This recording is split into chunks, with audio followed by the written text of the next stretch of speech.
রাষ্ট্রপতির নির্বাচন নিয়ে বিএনপির প্রার্থী এখনও চূড়ান্ত হয়নি বলে জানিয়েছেন জাতীয় সংসদের চিফ হুইপ নুরুল ইসলাম মনি। সংসদ ভবনে নির্বাচন কমিশনের সঙ্গে নির্বাচনের প্রস্তুতিমূলক সভা শেষে সাংবাদিকদের তিনি কথা জানান। চিফ হুইপ আরও বলেন, জুলাই সনদের যা যা সই হয়েছে তার প্রতিটি অক্ষর বাস্তবায়ন করা হবে। বলেন, সনদের আলোচনা হয়েছে ৭০ অনুচ্ছেদের সাথে তার কোনো সম্পর্ক নেই। সবাই ঐক্যমত হয়েছিল গোপন ব্যালটের।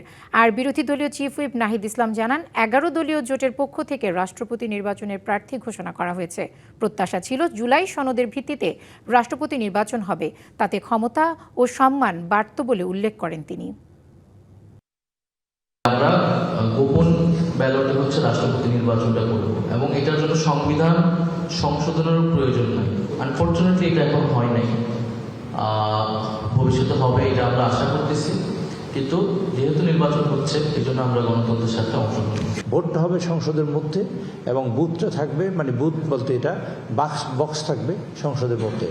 মাননীয় সদস্যবৃন্দরা তাদের বিভক্তি, তাদের আসন নাম্বার অনুযায়ী, জাতীয় নাম্বার অনুযায়ী তারা এখানে ভোট দেবেন। দলের সিদ্ধান্তের বাইরে তারা কোনো সিদ্ধান্ত গ্রহণ করতে পারবে না। যদি সিদ্ধান্ত গ্রহণ করে সেক্ষেত্রে তাদের সদস্যপদ বাতিল হবে। বাংলা কিউআর যেখানে নগদ পেমেন্ট সেখানে। সারা দেশে ১০ লাখেরও বেশি মার্চেন্টে নগদে পেমেন্ট করুন খুব সহজে।